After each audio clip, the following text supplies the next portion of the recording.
तकता है आसमान को तू, यूं जो यूं जो तकता। तकता है, कोई रहता है आसमान में क्या? वाह। यूं जो तकता है आसमान को तू, कोई रहता है आसमान में क्या? हम ये मुझे चैन क्यों नहीं पड़ता? हाय हाय। ये वाह वाह मुझे वाह। चैन क्यों नहीं पड़ता? चैन क्यों नहीं पड़ता? एक ही शख्स था जहान में क्या? वाह वाह वाह ये वाह। मुझे वाह वाह चैन वाह। क्यों नहीं पड़ता? वाह वाह वाह। एक ही शख्स था जहान में। वाह। बात ये है कि लोग बदल गए हैं, जुल्म ये है कि वो मानते भी नहीं। बिस्मिल्लाहिर्रहमानिर्रहीम, अस्सलाम वालेकुम, good morning and welcome to morning at home. Viewers, आज 8 नवंबर को जॉन एलिया साहब की डेथ एनिवर्सरी है। अब जॉन एलिया साहब किसी तारुफ के मोहताज नहीं। हर इंसान में मुख्तलिफ़ किस्म का कोई ना कोई टैलेंट होता है। दुनिया में मेरे ख्याल से कोई ऐसा शख्स नहीं है जिसमें किसी ना किसी किस्म का टैलेंट ना हो। कोई इंसान बहुत अच्छा गाना गाता है, कोई पेंटिंग बहुत अच्छी करता है। हर इंसान में कोई ना कोई क्रिएटिव टैलेंट ज़रूर होता है। अगर हम अपने शो पे भी बात करें तो हर रोज़ हमारे साथ हमारी कोई शेफ़ होती हैं, वो भी कोई चीज़ बनाती है, वो भी एक क्रिएटिव काम है। क्योंकि सिर्फ खाना नहीं बनाना, बट उसको एलिवेट करके उसकी प्रेजेंटेशन, उसकी अपीयरेंस, उसके ऊपर काम करना, हर इंसान में कोई टैलेंट है। मुझे फॉर एग्ज़ाम्पल लिखने का शौक़ है, मैं लिखती हूँ आर्टिकल्स वगैरह, कॉलम्स वगैरह, तो जर्नलिज्म मेरा एक उस किस्म का शौक़ है। सो बात ये कि व्यूअर्स, हर इंसान का कोई इंटरेस्ट, कोई शौक़, कोई ना कोई ऐसी चीज़ है जो उनको अपील करती है। जब हम जॉन एलिया साहब की बात करते हैं तो आज 8 नवंबर को, जैसे कि मैंने आपके साथ शेयर किया, उनकी डेथ एनिवर्सरी है। एक बेहतरीन पोइट, और ऐसी पोइट्री जो हर इंसान समझ सकता है, आसान अल्फाज में, बहुत सिंपल बट पते की बात करना, ये जॉन एलिया साहब का बहुत ही एक मेजर टैलेंट था तो नहीं, खैर है, क्योंकि नौजवान, बड़े, बुज़ुर्ग सभी जॉन एलिया साहब की पोइट्री से प्यार करते हैं, मोहब्बत करते हैं, और अक्सर उनको कोट करते हुए हम लोगों को सुनते भी हैं। मुनफरिद और धीमे लहजे के पोइट जॉन एलिया ने उर्दू अदब को एक नई जहत, यानी कि एक नई डायरेक्शन दी। आप 14 दिसंबर 1937 को भारतीय सिटी अमरोहा में पैदा हुए। जॉन एलिया का ताल्लुक एक बहुत ही इंटेलेक्चुअल, पढ़े लिखे घराने से था, जहाँ पे अक्सर अदब की बातें हो रही होती थी, पॉलिटिक्स की बातें हो रही होती थी। जॉन एलिया ने महज 8 साल की उम्र में अपना पहला शेर लिखा। सोच सकते हैं व्यूअर्स कि हमारे घर में जो बच्चे हैं वो 8 साल की उम्र पे कोई ऐसा शेर लिखें जो फिर सारी ज़िंदगी लोग जो है उसकी बात करें। सो आपने इंग्लिश, उर्दू और पर्शियन ज़बान में चीज़ें लिखी भी, और आप बहुत ज़्यादा उसमें इन तीनों ज़बानों में प्रोफिशेंट थे। आपने 1957 में इंडिया से पाकिस्तान की जानिब हिजरत की। उनका पहला मजमुआ शायद जो है वो 1991 में पब्लिश हुआ, और उनके बहुत से शायरी मजमूए जो हैं, बहुत सी उनकी किताबें हैं जो बहुत फेमस भी हुई, और आपका इंतकाल आज के दिन 8 नवंबर 2002 में हुआ। व्यूअर्स, लेजेंड्स की जब बात करते हैं तो जॉन एलिया साहब भी इन हिज ओन राइट किसी लेजेंड से कम नहीं हैं। हमारे जो राइटर्स हैं, हमारे थिंकर्स हैं, हमारे फ़िलासफ़र्स हैं, उनको एक सिग्निफिकेंट लेवल की वैल्यू देना, उनके बारे में बात करना, और अगली जनरेशन को उनके बारे में बताना एक बहुत अहम चीज़ है। Poetry, prose, Jaun Elia was the king of these things. एक और उनका शेर जो मुझे बहुत पसंद है, और आई एम श्योर कि बहुत से यंग लोगों ने एक दूसरों को भेजा भी होगा। अब तेरी आरज़ू कहाँ मुझको, मैं तेरी बात भी नहीं करता। अब कितनी छोटी सी, मतलब देखें तो लिटरली 6 वर्ड्स के 2 लाइनें जॉइन करके एक शेर बन गई, यानी कि 12-14 अल्फाज के अंदर कितनी बड़ी बात कह दी कि अब तेरी आरज़ू कहाँ मुझको, मैं तो तेरी बात भी नहीं करता। सो जॉन एलिया साहब की पोइट्री की यही तो बात है कि very simple, very uncomplicated words में इतनी गहरी, इतनी सिग्निफिकेंट बात कह जाते थे कि आप जिस भी कॉन्टेक्स्ट में उस शेर को पढ़ें वो आपको लगता था आप ही को अप्लाई करता है। सो आज हम सेलिब्रेट कर रहे हैं जॉन एलिया साहब की ज़िंदगी को, और अगर आप भी कोई शेर हमारे साथ शेयर करना चाहते हैं जॉन एलिया साहब का, या कोई गुफ्तगू करना चाहते हैं या डिस्कशन करना चाहते हैं इस टॉपिक पे, तो ज़रूर, अभी हम किचन में रेसिपीज़ लेंगे और उसके बाद फिर आपने कॉल करना है तो ज़रूर कीजिएगा। 0429920648 पे आप कॉल कर सकते हैं। फेसबुक का हमारा पेज है मॉर्निंग एट होम, सो हमें फेसबुक के पेज पे भी आप रब्ता कर सकते हैं। हमारे साथ शेफ़ कोमल शहाब है। अस्सलाम वालेकुम। वालेकुम सलाम, क्या हाल है आपके? बिल्कुल ठीक। पोइट्री से लगाओ नहीं, नहीं, not really, not really. Not your area of interest.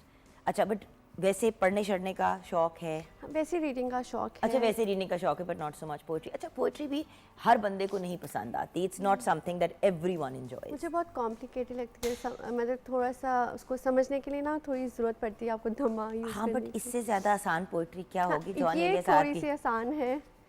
तुम नहीं चाहते मेरा होना, चलो अच्छा है मैं नहीं होता। this is मतलब simple। इससे ज्यादा आसान क्या हो इससे सकता है? आसान नहीं है। So definite check out Jaun Elia की पोइट्री, इनकी बहुत इंटरेस्ट। और बल्कि व्यूअर्स मैं आपको भी कहूँगी, जो लोग जैसे कि कोमल कह रही है कि उनको कॉम्प्लिकेटेड लगती है पोइट्री, या मतलब इतना टाइम कहाँ होता है कि होते हैं, वो समझना एक पड़ता है। बट ये वाला यहाँ पे ये मसला है। है, so you should definitely check out उनकी पोइट्री। मैं आपको भी कहूँगी व्यूअर्स कि खुद भी पढ़ें, और ये तो ऐसी पोइट्री कि आप बच्चों को भी साथ साथ इन्वॉल्व कर सकते हैं। आसान अल्फाज हैं, उन्हें भी कहें, कुछ शेर वो पढ़ें, कुछ शेर आप पढ़ें। हम लोग तो ये कहते थे कि मतलब पोएम निकाली, जैसे रॉबर्ट फ्रॉस्ट की stopping by the woods on a snow evening. अच्छा, वो अगर निकाली, अब पढ़ रहे हैं तो एक शेर मैंने पढ़ना है, एक आपा ने पढ़ना है, एक मेरे भाई ने पढ़ना है, एक अम्मी ने पढ़ना है, फिर वापस फिर एक भाई ने पढ़ना है, एक मामा, यू नो। सो उस तरह करके ना हम अपनी रीडिंग को भी इम्प्रूव करते थे। So just an idea. अच्छा, सो क्या बना रहे हैं आज किचन में? आज हम बना रहे हैं तवा चिकन कीमा। तवा चिकन कीमा, ओके। और उसकी रेसिपी क्या है? उसके लिए हमें चाहिए कीमा 1 किलो, प्याज 3 अदद, टमाटर 4 अदद, दही 1/4 कप, नमक 1 चाय का चम्मच, सुरख मिर्च 1 खाने का चम्मच, भुना हुआ ज़ीरा 1 चाय का चम्मच, सूखा कुटा हुआ धनिया 1 खाने का चम्मच, धनिया पाउडर 1 खाने का चम्मच, मक्खन 2 खाने के चम्मच, गरम मसाला 1 चाय का चम्मच, हरा धनिया, हरी मिर्चें, हरा धनिया फॉर गार्निशिंग हस्बे ज़रूरत। सबसे पहले तवे को अच्छे से गर्म करना है, उसके अंदर तेल डाल लें या फिर आप घी डाल लें। वो डाल के आपने कीमे को शामिल करना है, कीमे को मिक्स करना है। जब उसका कलर चेंज हो जाएगा फिर उसके अंदर प्याज डालना है और टमाटर डालने हैं, सारे मसाला जार शामिल करने हैं, उसको अच्छे से पकाना है। और उसके बाद आपने एंड में उसके अंदर आपने मक्खन शामिल करना है और हरा धनिया, पुदीना, नींबू थोड़ा सा रस वो शामिल करें, और फिर एंड में दही शामिल करके उसको थोड़ा सा भूनना है और एंड में कोयले का दम देना है। And it will be ready. And it'll be ready. और नान, गरम गरम रोगनी नान के साथ रोगनी इंसान खाए, नान, या खमीरी पराठे, रोटी, तंदूरी पराठे कर लें। whatever you want, मतलब किसी भी चीज़ के साथ खाया जा सकता है। और खैर मेरे घर में तो दम का कीमा सफ़ेद चावलों के साथ बड़े शौक से खाया जाता है। So you can eat it with anything, बस थोड़ा सा उसके अंदर वेजिटेबल्स का एलिमेंट ज़रूर डालें और फ्रूट ज़रूर दिन में लिया करें। ये थोड़ी चीज़ें अगर हम ऐड कर लें तो बहुत बेहतर हो जाता है। अच्छा व्यूअर्स, आज ना एक बड़ी इंपॉर्टेंट डिस्कशन मैंने करनी है ब्रेक के बाद तबीबा मासूमा ज़हरा से। हमारे घरों में इस सीज़न में स्पेशली लोग फूल लगाते भी हैं, लॉन वगैरह के अंदर, घर के अंदर भी फूल लगे हुए होते हैं। लेकिन बहुत से लोग ये कहते हैं कि अगर आपको एलर्जीज़ हैं, अगर आपको कोई ब्रीदिंग प्रॉब्लम्स हैं, अगर कोई इस किस्म के मसाइल हैं, तो फिर आप थोड़ा सा अवॉइड करें फूल अपने घरों में लगाना, या अपने घरों में घर के अंदर कम से कम लगाना। लेकिन तबीबा साहिबा का कहना ये है कि अगर हम फूल जो हैं वो अपने घरों में लगाते हैं तो उनको हम यूटिलाइज़ भी कर सकते हैं दूसरे तरीक़ों से अपने हेल्थ बेनिफिट्स के लिए। सो फलों का और सब्जियों का तो सुना था, फूलों के क्या बेनिफिट्स हैं ये हम जानेंगे एक ब्रेक के बाद।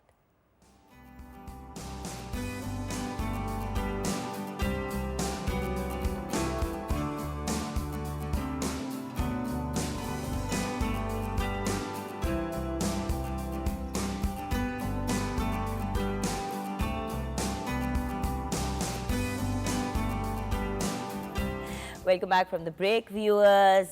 आज हम बात करेंगे फूलों पे।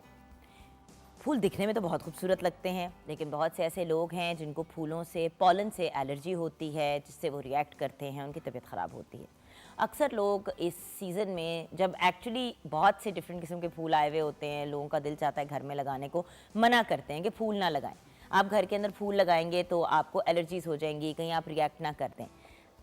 अब फूल एक्चुअली हमारे लिए फ़ायदेमंद हैं या सिर्फ दिखने में खूबसूरत लगते हैं, इस पे क्लैरिटी देंगी हमें तबीबा मासूमा ज़हरा। और जैसे कि आप जानते रहे हैं, हर्बलिस्ट भी हैं, आयुर्वेदिक एक्सपर्ट हैं, एक्यूपंक्चरिस्ट हैं, उसके साथ साथ TCM यानी कि ट्रेडिशनल चाइनीज़ मेडिसिन स्पेशलिस्ट भी हैं। अस्सलाम वालेकुम। वालेकुम अस्सलाम। क्या हाल है? ठीक, आप बताइए। बिल्कुल ठीक। ये बताइए कि क्या फूल सिर्फ डेकोरेशन के पॉइंट ऑफ व्यू से और खुशबू के पॉइंट ऑफ व्यू से यूज़फुल है? बिल्कुल नहीं, फूलों के बहुत सारे फ़ायदे हैं। मुख्तलिफ़ फूल जो परवरदिगार ने बनाए हैं उनसे दवाइयाँ भी बनती हैं, मास्क भी बनते हैं, इनको बहुत सारे बेनिफिट्स हैं।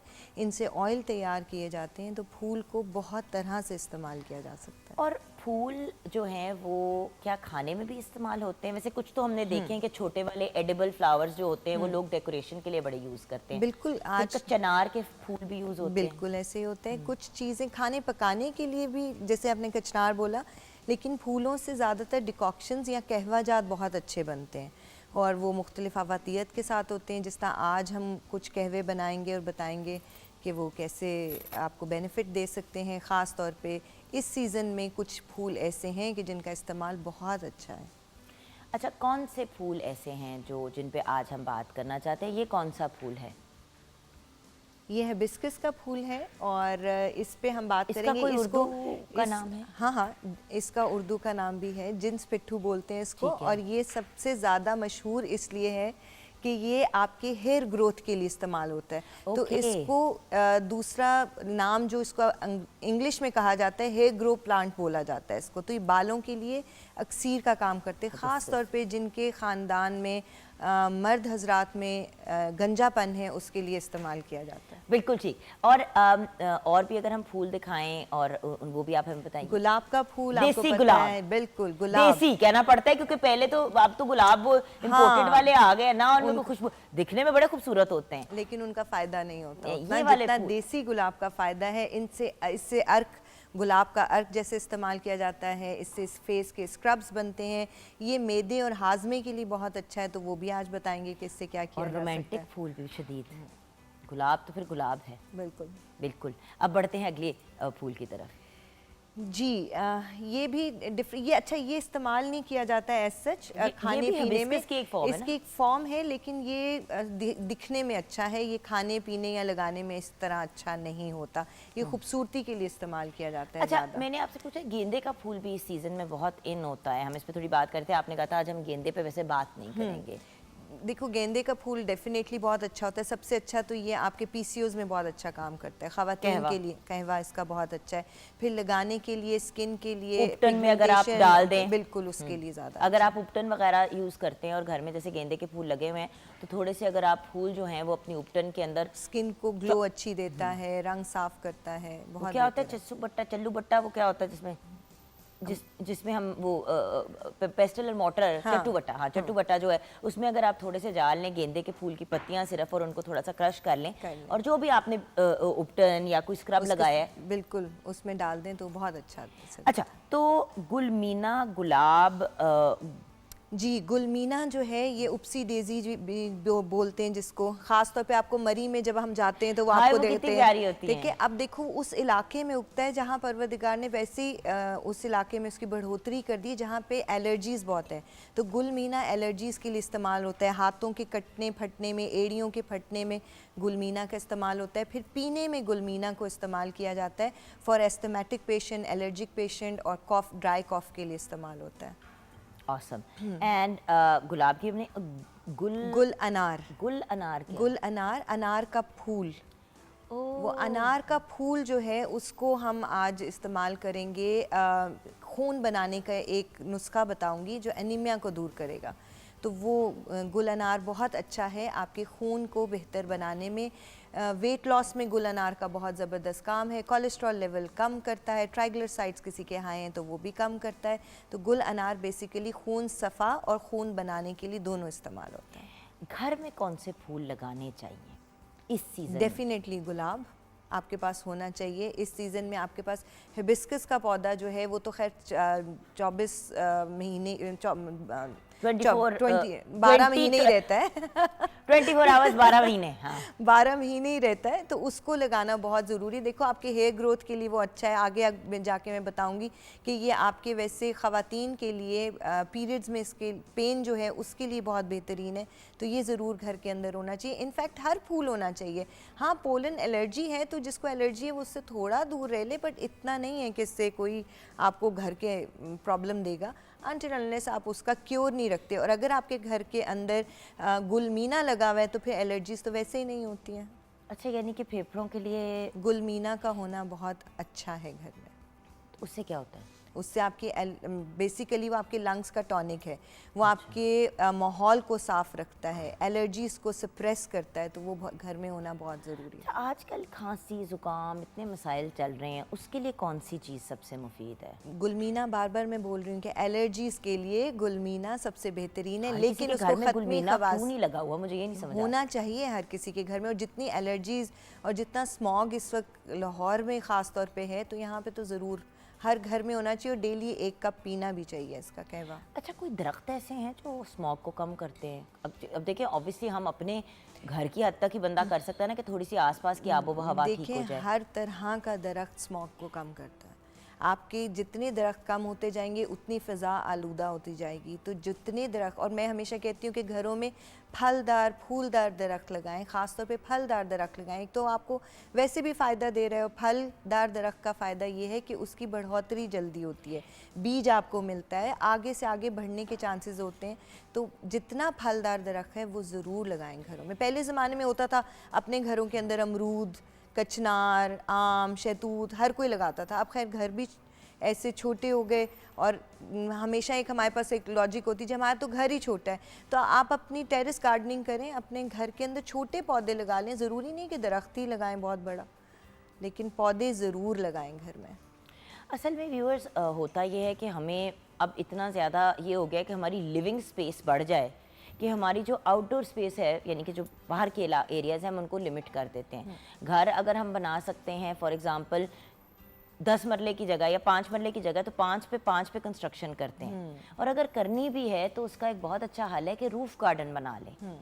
बहुत से लोगों ने किया ये है कि भाई 2 या 3 मंजिला भी घर है, तो जो उसके ऊपर जो फाइनल छत डली हुई है, उस छत को इस तरीके से रीइंफोर्स किया कि अगर आप उधर पौधे वगैरह उठाएं और लगाएं और वो सारा कुछ करें, तो जितनी ग्रीनरी होगी उतनी ये स्मॉग से हमारी जान छूटेगी। और ये हर दफ़ा हम लोग सिर्फ स्मॉग के मौसम में शोर डालते हैं, प्लांट लगाने उससे पहले नहीं सोचते। तो हमें सोचना चाहिए, बल्कि इनफैक्ट इसके ऊपर तो बहुत ज़्यादा काम भी कई ऑर्गेनाइजेशंस कर रही हैं, लेकिन इंडिविजुअली हमें हर घर में कम से कम एक पौधा, वो तो वैसे भी है ना कि एक पौधा जो आप लगाते हो सदका जारी है, तो एक लगा लें अपने अपने बच्चों के नाम का और अपने नाम का। बिल्कुल। और गार्डनिंग, देखिए गार्डनिंग इन इट सेल्फ, अगर आप खुद भी उसमें इंटरेस्ट लेते हैं, अब जो लोग बाग में काम मतलब एक एज अ हॉबी करते हैं, कितने मतलब उनकी ज़िंदगी में एक बड़ा एक सुकून होता है, एक बड़ा वो आप एक चीज़ को, प्लांट को लगा रहे हैं, उसको ग्रो होते हुए देख रहे हैं, यू इज़ एक्चुअली इमोशनली बड़ी सेटिस्फाइंग चीज़ है ये। और लोग कहते हैं कि अगर आप किसी नफ्सियाती दबाव का हिस्सा हैं या का शिकार हैं, या आपको एंग्जाइटी है या डिप्रेशन है, तो सुबह सुबह आपको उठ के कोई फजर के वक्त नंगे पाँव ओस वाली घास के ऊपर चलना चाहिए। सीरियसली व्यूअर्स, ये ट्राई कीजिएगा। सुबह उठें, आप अपनी नमाज़ पढ़ें, नमाज के बाद बाहर निकलें और वॉक करें। ये जो इसको हम ट्रेडिशनल चाइनीज़ मेडिसिन के पॉइंट ऑफ व्यू से कहते हैं कि अपने आप को अर्दी करें, यानी ज़मीन के करीब ले जाएं। आप अपने जितना नंगे पाँव चलोगे उतना बॉडी से टॉक्सिन्स जो है बॉडी रिलीज़ करती है, मेंटली आपको काम डाउन करती है और आपका ब्लड फ्लो बेहतर करती है। तो ये बहुत ज़रूरी है कि आप सुबह उठ के, जिस तरह इन्होंने कहा, ज़रूर वॉक करें, नंगे पाँव करें, लेकिन ध्यान रखें ठंड भी ना लगा लें इस मौसम में। ख़ास तौर पे वो लोग जिनके लंग्स वीक हैं, वो ज़रा इस वाली प्रैक्टिस से परहेज़ करें। वो एक और प्रैक्टिस कर सकते हैं, मुल्तानी मिट्टी ले लें या कच्ची मिट्टी ले लें, किसी तरह की मिट्टी लें, उसका हल्का सा गारा सा बनाएं, यानी उसका पॉन्ड सा बना लें किसी डब्बे में, और अपने पाँव को अगर उसमें डिप करें। जुगन, ये इतनी सूदिंग किस्म की थेरेपी है कि आपके पाँव डिप होते हैं मिट्टी में, तो आपके सारे टॉक्सिन्स रिलीज़ होते हैं। ख़ास तौर पे वो जिनको एंजाइटी, डिप्रेशन, इरिटेबिलिटी, एजिटेशन, जिनको गुस्सा आ रहा है बात बात पे, तो मैं उनको हमेशा कहती हूँ पाँव मिट्टी में डुबो लो भाई। मैं जाके मिट्टी में लेटने लगी हूँ, मैं तो जाके मिट्टी में लेटने लगी हूँ। मिट्टी मंगाएं प्लीज। आयुर्वेद में तो हमारा प्रॉपर होता है ना, मड बात होता है। अच्छा, बात बताऊँ, मतलब इस चीज़ पे मुझे अक्सर अफसोस भी होता है कि कुछ ऐसी हमारी ज़िंदगियों में टेंशनें और स्ट्रेसेस होती हैं जो आप हेल्प नहीं कर सकते, वो कुछ नेचुरल होती हैं, एंड देन कुछ सेल्फ क्रिएटेड इश्यूज होते हैं, और उन सेल्फ क्रिएटेड इश्यूज को रिजॉल्व करते करते एंजाइटी, डिप्रेशन, ये चीज़ें किक इन कर जाती हैं। जैसे कि आप कभी किसी यंग बच्चे से पूछें कि बेटा आपको किस चीज़ की एंजाइटी है, तो बहुत सा वो बच्चा ऐसी बातें कहेगा जो कुछ सेल्फ क्रिएटेड होंगी और कुछ इर्द गिर्द के लोगों ने इरिटेशन कर उस बच्चे के लिए क्रिएट की होगी। बच्चे से मुराद टीनेजर्स, क्योंकि ये बहुत ज़्यादा टीनेजर्स और यंग लोगों में आजकल एंग्जाइटी देखी जा रही है। देखो जुगन, इसमें ना अगर हम होलिस्टिक साइंस की बात करें ना, तो हम हमेशा कहते हैं कि एक सड़क भी टूटी हुई है, गाड़ी के शॉक्स भी ख़राब हैं, तो आप सड़क तो नहीं बदल सकते, अपनी इन्वायरमेंट तो नहीं बदल सकते, या सड़क को रिपेयर नहीं कर सकते। आपके हाथ में अपने शॉक्स को बेहतर करना है, तो आपके हाथ में अपनी हेल्थ को बेहतर करना है। अब बच्चों में क्यों एंजाइटी डिप्रेशन ज़्यादा है? अगर मैं अपनी फील्ड से बात करूं तो होलिस्टिक साइंस कहती है जब भी लार्ज इंटेस्टाइन इन्फ्लेमेशन होगी, स्मॉल इंटेस्टाइन इन्फ्लेमेशन होगी, तो तब एंजाइटी और डिप्रेशन होगा। वो क्यों होती है? Because of their food, because of their habit. सारी रात को जाग रहे हैं, ऑब्वियसली वो जाग के पढ़ने की एक वो बना ली हुई कि हमने रात को पढ़ेंगे तो वो बेहतर होगा। अगर हम ऑर्गन क्लॉक में आ जाएं वापस, और ये बचपन से ही बच्चों को सिखाया जाए, बचपन से ही हम माओं का काम है कि उनको सिखाना, पानी का इस्तेमाल कम कर दिया, कोल्ड ड्रिंक्स ज़्यादा कर दी, ये वो सारी चीज़ें जो अंदरूनी तौर पे आपको वीक कर रही हैं, और तो फिर एक्सटर्नल जितनी भी चीज़ें हैं ना वो ज़्यादा आके लगती हैं। और पता है, हम क्योंकि फूलों की बात कर रहे थे, तो मेरा पॉइंट ये कि फूल किस में उगते हैं? मिट्टी में। बिल्कुल। और घास तो हमेशा साथ होती ही है, जहाँ आप चीज़ें मतलब यूजुअली घास इंसान लगाता है घर में, और कुछ आप बॉदर करें गार्डनिंग के पॉइंट ऑफ व्यू से कि नहीं। तो व्यूअर्स, बेसिक लेवल पे मिट्टी, घास, दरख्त जो आपके इर्द गिर्द हैं, अगर आप स्पेसिफिक फूल नहीं भी लगा सकते तो कम से कम कुछ ग्रीनरी, कुछ नेचर के करीब तो अपने आप को लेके जाएं, क्योंकि हम नेचर से इतने दूर हो गए हैं। बिल्कुल।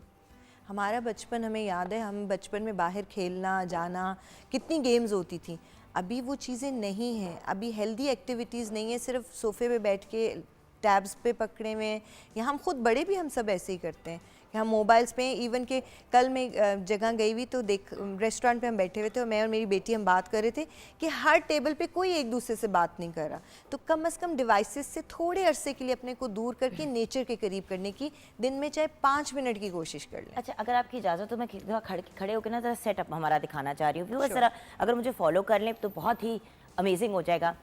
अब हमारी set designer, I love Samreen, the reason I love her is because she is, मतलब वो एग्जैक्टली समझ गई कि मैं क्या चाह रही थी। मेरा सिर्फ पॉइंट ये था कि सुबह सुबह पॉजिटिविटी, फूल बूटे, सो आई सेड कि it should be bright, right.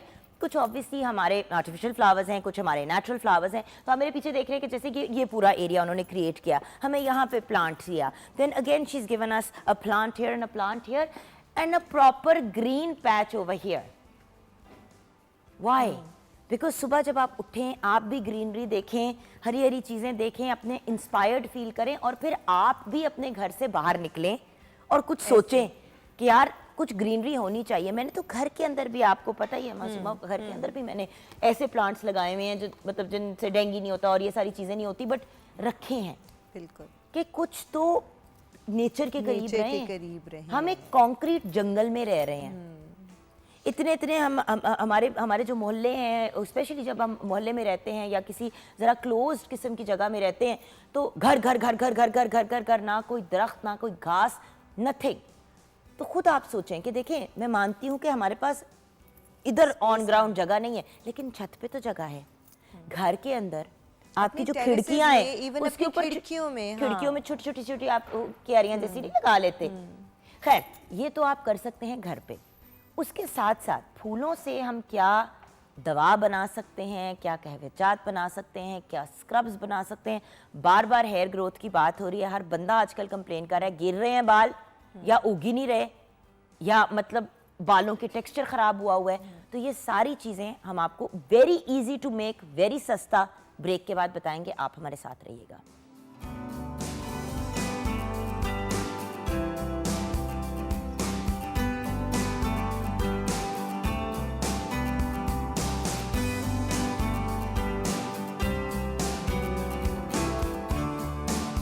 Welcome back from the break viewers. अब हम आ गए हैं तबीबा मासूमा ज़हरा के कॉर्नर में, जहाँ पे हम, ओ ये था ना चट्टू बट्टा, चट्टू बट्टा, एक तो नाम क्यों नहीं मुझे इसका याद होता, खुदा का वास्ते मुझे कोई इसका नाम याद करा दे। तो अच्छा जी, आज अभी पहले हम एक नुस्खा बनाते हैं जो कि एनीमिया का है, जिनको खून की कमी होती है उन लोगों के लिए, ख़ास तौर पे बच्चों को भी ये दे सकते हैं, ख़वातीन के लिए होगा, जिनको भी खून की कमी है ये इस्तेमाल करें। इसमें कलवंजी, हम वज़न अजवाइन, ये सब चीज़ें हम वज़न होंगी। कलवंजी है, अजवाइन है और साथ में काली मिर्च, गुल अनार। ये गुल अनार, ये अनार के फूल हैं, इनको भी आप हम वज़न लोगे। नुशादर ठेकरी, ये भी हम वज़न होगी। इसको हम थोड़ा सा तोड़ लें, अगर बहुत थोड़ा सा, उसके बराबर का, जितना उसमें है। हाँ हम वज़न। आप इसको ज़्यादा सफ़ूफ बना लें, मैंने यहाँ पे इतना सा है। इन चारों चीज़ों को, पांचों चीज़ों को सॉरी, आप ये मिक्स करके पाउडर बना के रख लें। हाफ़ टी स्पून सुबह नाश्ते से पहले इसको लेना शुरू करें। 1 माह लेके इसको ब्रेक दे दें, अपना CBC दोबारा कराइए। आपका HB लेवल बेहतर हो जाए तो उसको रोक दीजिए। अगर बेहतर नहीं होता तो 1 महीना दोबारा ले सकते हैं। ये डायूरेटिक बनेगा, लेग्जेटिव भी होगा गुल अनार की वजह से। यानी कि अगर आपको कॉन्स्टिपेशन का इशू है तो ये आपको बहुत हेल्प करेगा। बहुत हेल्प करेगा। और कलवंजी को आपको पता है इसके अपने इतने ज़्यादा फ़ायदे। ये वो बेहतरीन सफ़ूफ है कि जो कि खून बनाने के काम आता है। इसके साथ साथ अब हम गुल अनार, बल्कि गुलमीना की हम इतनी ज़्यादा बात कर रहे थे, इसका कहवा बता देते हैं। गुलमीना के जो फूल हैं ये डिफरेंट कलर्स में होते हैं। ये पर्पल भी मिलेगा आपको, ऑरेंज मिल सकता है, येलो कलर का हो सकता है। तो ये डिफरेंट है। फनी से ड्राई से होते हैं। हाँ। लगे हुए भी होते हैं ना, तो आप इनको फील करते तो कहती क्रिस्पी सा क्यों है। तो आप ये फूल ले लोगे, इनकी पत्तियों को आप, चलिए मैं करती हूँ। हाँ, कितने फूलों की? थोड़ी सी, 2 से 3 फूल इज इनफ। अच्छा। इसके साथ और आप बीज का ये निकाल लीजिए। बिल्कुल बीज का निकाल देंगे। ये देखो इसका कलर कितना खूबसूरत है, अल्लाह ने खूबसूरत तरीन। इसके साथ खत्मी और खबाजी और उनाब, 5 के करीब उनाब। ये बेहतरीन कहवा है जो कि आपके अस्थमा में, एलर्जीज़ में इस्तेमाल होता है। प्लस ये आपका इम्यूनिटी बूस्टिंग कहवा भी है। तो इस मौसम में जिनको अस्थमा नहीं भी है वो भी दिन में हफ्ते में 2 से 3 बार ले लें। का तरीका बताएं। इसको देखिए, 2 कुछ कहवे होते हैं जो आपने बॉईल बहुत करने होते हैं, कुछ होते हैं सिर्फ गर्म पानी में डाल दो। पॉइंट इज कि इनको जब भी आप बनाओगे 2 कप पानी में ये सब चीज़ें डालेंगे, इतना बॉईल करेंगे कि वो 1 कप रह जाए। तो ये जब 1 कप रह जाएगा ये कहवा आप इस्तेमाल करोगे। ठीक है। इसके साथ एक, अब यहाँ कहवे की बात आ रही है तो हिबिस्कस का कहवा बता देती हूँ। इसको जब भी आपने इस्तेमाल करना है, इसकी ये हरी डोडी को उतार देना है, बीच में से इसका ये भी निकाल लेना है और सिर्फ आपको पत्तियाँ चाहिए हैं फूल की। इनको आप अच्छी तरह से 1 कप में डालो, थोड़ा सा बॉईल करो तो ये अपना रंग छोड़ जाएगा। ये बिल्कुल प्लेन कलर का हो जाएगा, जबकि आपका जो कहवा है वो रेडिश टोन में आ जाएगा। इसके साथ थोड़ा सा लीमू डाल के अगर आप ये कहवा पीते हो तो ये वेट रिडक्शन के लिए, कोलेस्ट्रॉल, हाई कोलेस्ट्रॉल लेवल्स के लिए बहुत बेहतरीन है। इसको आप इस्तेमाल करो। यानी कि इसके स्टेमन्स निकाल देने ये, और पीछे से ग्रीन वाला हिस्सा आपने निकाल दिया था। ये बस प्योर फूल, प्योर फूल। अगर हम थोड़ी देर में इसको बना के भी दिखा दें तो उसका कलर बड़ा ज़बरदस्त बनता है। हम इसको डाल देते हैं, उसमें बन जाएगा उतनी देर में। इससे बेहतरीन आपका वेट रिडक्टिव फार्मूला और इस मौसम में नहीं हो सकता। यानी कि 2 कप पानी को हमने, और 1 ही फूल का। इसके अंदर 1 कप बहुत इनफ है क्योंकि इसका रंग फौरन छोड़ देगा। चले मैं बनाने रखती हूँ। आप इसके साथ थोड़ा से लेमन ग्रास के डाल दो। अगर लेमन ग्रास ना हो तो लेमन ग्रास बहुत आसानी से व्यूअर्स मिल जाती है हर जगह। मतलब अब आप किसी भी ग्रोसरी स्टोर पे जाएं, पंसारी की दुकान तक अब आप लिमिटेड नहीं है, किसी भी आप स्टोर में जाएं वहाँ पे आपको इजीली मिल जाती है। इसमें 1 गिलास पानी डाल दीजिए।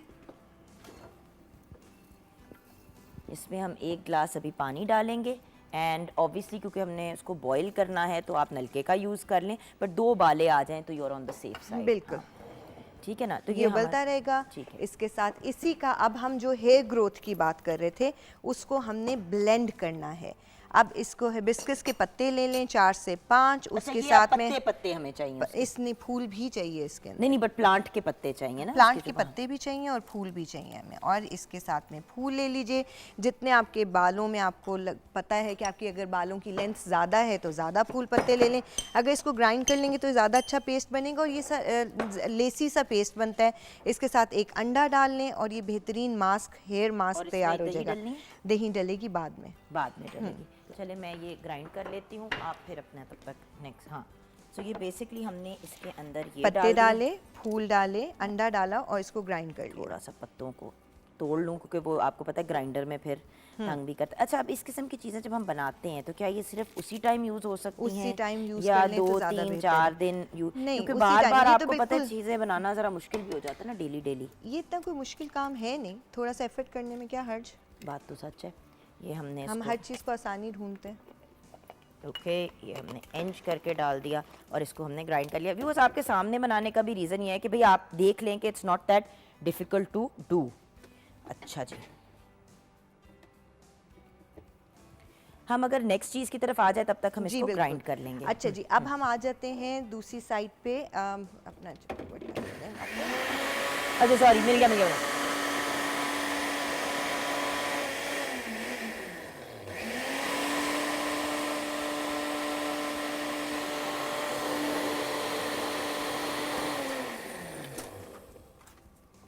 अच्छा जी, ये आपने जो हमें ग्राइंड करने के लिए कहा था, ये हमने ग्राइंड कर लिया। ये लीजिए। ओके, ठीक। अब इसमें हम थोड़ा सा दही डालेंगे। ये आपका हेयर मास्क तैयार है। ये हेयर फॉल के लिए रोकने के लिए बेहतरीन है, और जिनके बाल कम हैं ये हेयर ग्रोथ के लिए बेहतरीन मास्क है। इसको अपनी बालों की जड़ों से लेके सिरों तक अच्छी तरह से लगाएं, 2 घंटे लगाए रखें। उसके बाद किसी भी अच्छे शैम्पू से सर को धो लीजिए। ये लेसी सा फॉर्मूला बनेगा इसके अंदर। अच्छा, जिनको साथ में थोड़ी खुश्की का इशू है, किसी किस्म का डैंड्रफ साथ में है, तो वो थोड़ा सा इसमें एलोवेरा भी डाल दें। अच्छा एलोवेरा डालेंगे, ठीक है, अगर होगा। अब ले चलते हैं हम सरदई की तरफ। व्यूवर, सरदई पुराने ज़माने में बहुत ज़्यादा माएँ अपने बच्चों को पिलाती थीं और वो मुख्तलिफ़ तरह की होती थी। आज मैं जो सरदई बताऊंगी ये अस्तखदूस के फूलों से बनेगी। किसके? अस्तखदूस। इसका अंग्रेजी का नाम क्या है? हमेशा अपना लेवेंडर? नहीं, ये लेवेंडर नहीं है, शक्ल लेवेंडर जैसी है। अस्तखदूस के ले लें कोई 20 से 25 के करीब फूल, 7 अदद बादाम, 7 बादाम, और इसके साथ 5 काली मिर्चें। ठीक है। ये आप बना लें। इसको जितना घोटते जाएंगे उतना ही इसका रंग फूलों का निकलता चला जाएगा। जितना ज़्यादा इसकी घुटाई होगी उतना इसकी तासीर बेहतर होगी। तो अब ये ब्लेंडर में इस्तेमाल नहीं कर कर सकते? बिल्कुल कर सकते हैं आप ब्लेंडर में कर लें, लेकिन अच्छी बात होती है कि अगर आप इसकी रगड़ाई अच्छी करें। मुश्किल है, आपके पास टाइम नहीं है, बच्चों के पास टाइम नहीं है, उनको आपने जल्दी देना है, तो ग्राइंडर में भी कर लें, लेकिन ज़रा ज़्यादा ग्राइंड करें। क्या इसको। ये पहले बना के रख बिल्कुल सकते हैं? बना के रख सकते हैं, बिल्कुल इसका पाउडर आप मिक्सचर बना के रख सकते हैं। ये करने के बाद इसमें 1 कप पानी डाल देंगे। पानी डाल के इसको छान लेंगे। बाकी जो पानी पीछे रह जाता है वो पर्पलिश ब्राउनिश कलर का मिक्सचर सा बनेगा। ये पानी या ये सरदई सुबह खाने से पहले यानी नाश्ते से पहले और रात के खाने से पहले डेली इस्तेमाल करें। ये बेहतरीन है उन लोगों के लिए जिनको सोराइसिस है, जिनको स्किन एलर्जीज़ हैं, जिनको डैंड्रफ होती है, ऐसे बच्चे जिनको नक्सीर फूटती है, वो मर्द या ख़वातीन जिनको बवासीर है, ये उनके लिए बेहतरीन, यानी खुश्की के हर मर्द के लिए ली जा सकती नहीं, ये बच्चों को? दूध के साथ नहीं लिया जा अच्छा, सकता। मैंने कहा होता ना कि बच्चों नो, को पिलाना इसका आसान। पानी देना है क्योंकि इसने खुश्की दूर करनी है, और ये इस मौसम के लिए अक्सीर है क्योंकि ये ऑटम सीज़न है, खुश्की बढ़ रही है, कटे फटे हाथ हो रहे हैं, स्किन फट रही है, तो ये अंदर से नरिश करता है और आपकी खुश्की को दूर करता है। और जायका मज़े का होता है, नॉट बैड, ठीक है, अच्छा जायका बच्चों होता के पॉइंट ऑफ व्यू से कह रही हूँ ना, है। हम उसमें लोगों हल्का के- सा शहद डाल दीजिए, हल्का सा शहद डाल दें और ये भी यानी कि बेहतर हो दूध नहीं जाएगा। डालना, बस शहद डाल दें। मैं इसलिए पूछ रही थी कि अगर बच्चों को चाहिए तो उनको दूध में मिक्स करके आपने दे दिया, थोड़ा उसमें आपने शहद डाल दिया, बट आई गेस वो इसमें दूध नहीं आपने मिक्स करना। अब हम लेवेंडर की बात कर रहे थे। Lavender anti anxiety, anti depressive, सबसे बेहतरीन मूड एलिवेटर। इसकी खुशबू आपके जहन को तक़वियत देती है, और बादाम जो हैं वो जहन दिमाग को, नर्वस सिस्टम को स्ट्रॉन्ग करते हैं। तो इसका कहवा आईसाइट को अच्छा करते हैं। इसका कहवा जो है वो बेहतरीन है। फ़ी ज़माना जो हम बार बार कहते हैं ना, एंजाइटी डिप्रेशन बहुत ज़्यादा हो रहा है, तो उसमें हम इसका कहवा दिन में 2 से 3 बार ज़रूर लें। अगर आपको बहुत ज़्यादा मूड आज ख़राब है तो कोशिश कीजिए लेवेंडर का कहवा इस्तेमाल करें, और आप इसका फ़ीडबैक ज़रूर हमें दिया कीजिए ताकि हम जान सकें कि आपको इससे फ़ायदा कैसा हुआ। ये शक्ल निकल ये अच्छा, अगर इसमें हम फूल देखो, अगर आप फूलों ने रंग छोड़ दिया और लेमन ग्रास का कलर ज़्यादा आ गया, इसका बिल्कुल रंग छोड़ देगा। आप इसको छान लोगे, इसके अंदर थोड़ा सा लीमू छिड़को और ये पियो। ये आपका वेट रिडक्टिव फॉर्मूला है। दिन में 2 कप अगर आप ले लें तो ये लेग्जेटिव भी है, यानी मोशन खुल के लाता है, कब्ज़ दूर करता है, और डायूरेटिक यानी पेशाब पावर है। तो अगर जिस्म पे सोजिश है, पाँव सूज जाते हैं, कोलेस्ट्रॉल ज़्यादा है, आप ये इस्तेमाल कीजिए। जी जनाब, लाए हैं लहसुन का ऑयल। ये हम बनाने के लिए लाए हैं। अच्छा, इसको हम गुलाब के साथ मिक्स करेंगे, क्योंकि लहसुन को मैं गुलाब के साथ यहाँ पे मिक्स करके एक नाखूनों का, आपके क्यूटिकल्स का स्क्रब बनाने लगी हूँ, जो कि आपके नाखून भी साफ करे, होता है और ना, dead येलो skin से भी उतर डेड जाएगी, स्किन भी हाँ। उतर जाएगी। और जो नाखून आप जब बहुत ज़्यादा लगाते हो, नेल पॉलिश लगाते हो, तो वो अपना कलर पीले रंग की हो जाते हैं, और आजकल तो बहुत ही लोगों को शोर है, सब हर वक्त नेल पॉलिश लगी होती है। और नेल ग्रोथ के लिए भी बहुत अच्छा है। तो गुलाब के फूलों के साथ ये बना हुआ, एक दफ़ा याद होगा शायद हमने पहले भी ये बताया था, आपने आमंड ऑयल के अंदर गार्लिक को, लहसुन को डाल के रख लेना है। कम से कम 10 से 15 दिन के बाद ये इस तरह की शक्ल ले लेगा। इस ऑयल के अंदर थोड़ा सा ज़्यादा गुलाब डालें, ताकि वो जो आपको लहसुन की बू बुरी लगती है वो दूर हो जाएगी, कम हो जाएगी, और इसका इस्तेमाल करें, आपके नाखूनों के लिए बेहतरीन टॉनिक है। Done with all the various recipes and ingredients. आप जैसे कि आपको पता है क्रिकेट फीवर हाँ, स्पीड पे है, तो हम क्रिकेट पे बात करेंगे, लेकिन आपको जाने देंगे। ठीक है, हम छोटी सी ब्रेक के बाद वापस आएंगे, आप हमारे साथ रहिएगा।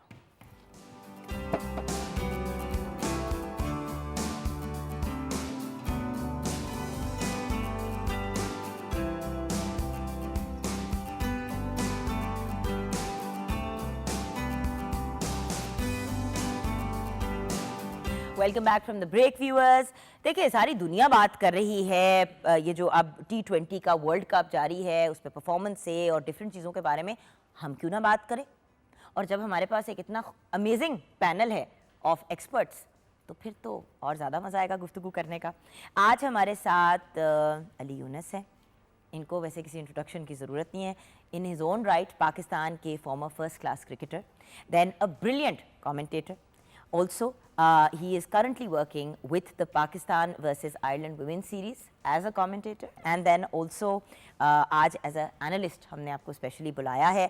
एंड मैं थोड़ा सा ये एक छट्टा ज़रूर इस बात का डालना चाहती हूँ कि क्रिकेट टीम हमारी अपनी जो former captain Pakistan cricket team के रह चुके हैं वक़ार यूनुस साहब, ग्रेट मैन, उनके भाई भी हैं, और मेरे बैंकर अली के बहुत क्लोज फ्रेंड, बिल्कुल मुझे कहते हैं मेरे बेस्ट फ्रेंड है. अच्छा, और मुझे वॉइस नोट भी आया कि उनका ख्याल रखना, मेरे भाई हैं. मैंने कहा तो मैं नॉर्मली क्या गैस को मारती हूँ, लेकिन खैर परेशान था वो. अच्छा, क्योंकि आप उनके बहुत अच्छे दोस्त हैं और आपके साथ बैठे हुए हैं मेरे x colleague, one of my dearest friends and absolutely amazing personality. आप उनके बड़े अच्छे दोस्त हैं, ये मेरे बड़े अच्छे दोस्त हैं. हमारे साथ हैं राना बॉबी. आज बुलाया तो इनको एज ए क्रिकेट एनालिस्ट है, but in his own right बहुत ही बेहतरीन सिंगर हैं. He is an amazing host. Different sports के और एंटरटेनमेंट के इवेंट्स इनको हम होस्ट करते हुए देखते हैं. ग्राउंड MC रह चुके हैं of PCB and not once, many times. वो कभी इनके पास टाइम नहीं होता तो और बात होती है, वरना वो तो बुलाते हैं. मेरे सामने एक बार फोन आया था, कहता यार करूँ ना करूँ, शो डिस्टर्ब होगा. मैंने कहा मैं तुम्हें मारूंगी. लास्ट टाइम करने का क्रेडिट मैं लेती हूँ. ऑब्वियसली वो क्रेडिट आप ही को जाता है, there is no doubt about क्या हाल है भाभी? करम अल्लाह का बिल्कुल ठीक ठाक. You're looking good and you're doing well, mashallah. Thank you. So, radio RJ, PSL host as well, and again we're going to talk about हमारी टीम की performance. But सावन अली भी हमारे साथ हैं एज अ सिंगर. इनका एक नया गाना कमिंग सून है गुजारिश के नाम से. We are very excited about that. और अपने साथ ये लेके आए हैं यारुक अली खान को. अस्सलाम वालेकुम. और अब PhD कर रहे हैं आप जी. क्या यारुक, नहीं लगा म्यूजिक में कुछ बनेगा तो PhD करने का फैसला कर लिया. मैंने कहा साथ में PhD भी कर रहे हैं. और by the way Yaruq Ali Khan एक प्राइवेट यूनिवर्सिटी के केमिस्ट्री डिपार्टमेंट के हेड भी हैं. जी अल्हम्दुलिल्लाह. ये हमारी ना मीडिया की फील्ड ऐसी है हम सब की कि साथ साथ हम और भी बहुत सी चीज़ें कर रहे होते हैं, और जब कोई बहुत इस तरह की पढ़ी लिखी चीज़ कर रहे तो हम कहते हैं खैरियत तो है. आजकल वैसे भी वेल डन. Thank you. वो ज़माना है आपको कुछ मल्टी काम करने का, मल्टीटास्क होना बड़ा इंपॉर्टेंट बॉब्स है. हम भी कुछ कर ही लेते हैं जिंदगी में. Obviously. हाँ, तभी इसका ना इस पे हम बाद में बात करेंगे. लेकिन आते हैं सबसे पहले ओवरऑल पाकिस्तान टीम की परफॉर्मेंस के बारे में. सर आपसे बात शुरू करें. देखिए इतना सरप्राइज नहीं होना चाहिए हमें। जिस तरीके से हमारी हिस्ट्री चलती आ रही है क्रिकेट की, उसी तरीके से हमने इधर भी परफॉर्म किया है। अगर हम कोई भी टूर्नामेंट उठा के देखते हैं तो हम हमेशा धक्कों से और धचकों से ही आगे जाते हैं फाइनल तक या सेमीफाइनल तक। तो उसी तरीके से अभी हुआ, काफ़ी दुआएं काम आई, कहीं इंपॉर्टेंट परफॉर्मेंस काम आई, कहीं किसी की बुरी परफॉर्मेंस काम आई। तो जरूरी है कि हर बार धक्के छुटे मुक्के खा के ये अब हमारी अब एक कल्चर बन चुका है, हमारी नेचर में ये चीज़ ऐड हो चुकी है कि हमें ऐसे ही जाना, हम कंफर्टेबली जा ही नहीं सकते हैं। क्योंकि जिस तरीके से हमारी टीम है, जिस तरीके से हमारी बॉलिंग लाइनअप है, मैं बड़ा सरप्राइज होता हूँ कि ऐसा क्यों है। लेकिन शायद कहीं ना कहीं साइकोलॉजिकल हमें दर्द देना अच्छा लगता है हमारी आवाम को। तो आप बेसिकली आवाम को ये कह रहे हैं कि भाई जैसे तैसे भी पहुंच के खुश हो, बिल्कुल खुश हो। ऑब्वियसली देखिए, बात करते हैं, सबसे पहले मैं कुछ पुराने रेफरेंसेस ऐड करूंगा। पाकिस्तान की टीम जो है वो कहते हैं ना कि most unpredictable team in the history of cricket, कि ऑन द स्पॉट किसी भी वक्त कुछ भी हो सकता है। कोई भी आपका बैट्समैन चल सकता है, कोई बॉलर कोई ऐसी बॉल करा सकता है कि आप हैरान हो जाते हैं कि ये क्या हो गया है। और यही हमारे गुज़श्ता जो T20 वर्ल्ड कप के अंदर जो हो रहा है अभी, ये सब कुछ अभी तक यही हुआ है। पाकिस्तान जो है वो बैग पैक कर चुकी थी और पहुंच रहे थे एयरपोर्ट पे, लेकिन वहां से देखें एकदम से चीज़ चेंज हुई है और आप सेमीफाइनल में जंप इन कर गए। ठीक है, तो ये हो गया है। अब देखें हमारा अगर और जो हमारा बैटिंग लाइनअप की अगर बात करें तो कुछ हमें प्रॉब्लम्स हैं जो हमें फेस करनी पड़ रही है from the day first in T20 की अगर हम बात करें जो वर्ल्ड कप चल रहा है। उसके बावजूद हमारा जो मोस्ट डिबेटेबल जो डिस्कशन रही है वो रही है हमारा मिडल ऑर्डर, कि यार ये मिडल ऑर्डर नहीं चल रहा, मिडल ऑर्डर नहीं चल रहा। और मैं इफ्तिखार की बात करूंगा, स्पेशली कोट करना चाहूँगा कि उन्होंने बहुत क्रिटिसिज्म फेस किया है एशिया कप से लेकर टिल नाउ। लेकिन मेरी तरफ से मेरा जो है वो उनको अप्रिशिएट करना बनता है कि इस पूरे टूर्नामेंट में he is the best player in Pakistan team right now, जिन्होंने बहुत अच्छी परफॉर्मेंस दी है। सर बैक टू यू, क्योंकि आपकी एक्सप्रेशन काफी इंटरेस्टिंग थी। अच्छा, बैटिंग लाइनअप देखिए, this is the best we have. अब क्योंकि हम डोमेस्टिक क्रिकेट कवर करते हैं, सारी क्रिकेट देखते हैं, अब इससे बेहतर कहाँ से कुछ लेके आएंगे? यही है आपके पास, इसी मुल्क में है नहीं है। अगर होते तो यकीन करें होते। ढूंढे फिर अच्छा, ढूंढ रहे हैं। ये क्वेश्चन रेज होता है जब आप ये बात करते हैं कि जी और प्लेयर लेके आए, तो सवाल यही आगे से जाता है, बताएं किसको लेके आए। अभी हम रिसेंटली नेशनल टीम अब जैसे हारिस को भी तो एंटर किया है। हारिस से ग्रेट एडिशन। ये देखिए Haris is a young person, he is been added ना। देखिए हम लकी रहे कि उन्होंने मिडिल ऑर्डर में परफॉर्म कर दिया है, बट प्रॉब्लम वही रहेगी कि अगर आप पिक करेंगे और उसको सही नंबर पे नहीं खिलाएंगे, जिसकी वजह से वो पिक हुआ है, तो वहाँ पे प्रॉब्लम रहेगी। उसने वन ऑफ मैचेस में वो परफॉर्म करेगा, बट जो उसकी जो बेस है वो ओपनर है। अगर आप उसको ओपन नहीं कराएंगे तो मिडिल ऑर्डर में वो कहीं एक आधे मैच में परफॉर्म करेगा, but most of the time वो आपको वो डिसअपॉइंट ही करेगा। होना चाहिए ऑफ कोर्स, ये सजेशन है और not even from our side. Overall जो जितने पैनलिस्ट हैं, जितने एनालिस्ट हैं, वो यही बात कर रहे हैं कि ओपनिंग जोड़ी जो है वो हारिस और रिजवान की होनी चाहिए और बाबर भाई को वन डाउन आ जाना चाहिए। लेकिन उसके बावजूद लेट्स सी अब कल के मैच में क्या होता है। और जो टी सीरीज पाकिस्तान ने जीती है अगेंस्ट न्यूजीलैंड, तो उसका बड़ा अच्छा एक पावरफुल इंपैक्ट रहेगा कल के मैच में जो आपको नजर आएगा, क्योंकि एक्सपीरियंस हो चुका है, आप जीत चुके हैं उनसे, तो आपको पता है हाउ दे प्ले। लेकिन देखो डजंट ग्राउंड से भी फर्क पड़ता है, वेदर से फर्क पड़ता है। भाभी आपने मुझे एक दफा बताया था कि जब आप जा रहे थे वो पीसीबी के वो सारे करने के लिए पीएसएल के, तो आई आस्क्ड यू, मैं कहा होगा क्या, तो यू सेड टू मी कि जो ना हर चीज से फर्क पड़ता है। सिर्फ ये नहीं होता कि क्रिकेटर का मूड कैसा है और उसने खेला कैसा है, जमीन पे घास कैसी है, मतलब वो क्या है। अभी आपने मूड की बात की, तो पाकिस्तान की टीम ऐसी है जो उस दिन उनका मूड कैसा होता है वो उसी दिन ही पता चल सकता है कि वो कैसा खेलेंगे, रिगार्डलेस ऑफ द कंडीशंस। घर से कोई कॉल हाँ, मतलब कोई आप बिल बिजली का कोई मसला ना हो जाएगा। अल्लाह का शुक्र है इनको बिल बिजली के मसले, अनलेस उनका भी हमारे वाला हाल है, तो वेलकम टू आवर ग्रुप। तो ये इशू ना हो जाए, तो अदरवाइज मेरे ख्याल से लड़के जो है वो फुल कॉन्फिडेंट हैं एंड दे विल प्ले इंशाल्लाह बेहतरीन। अच्छा, बॉलिंग की लाइनअप के बारे में जरा मुझे बताएं, what about a bowling line?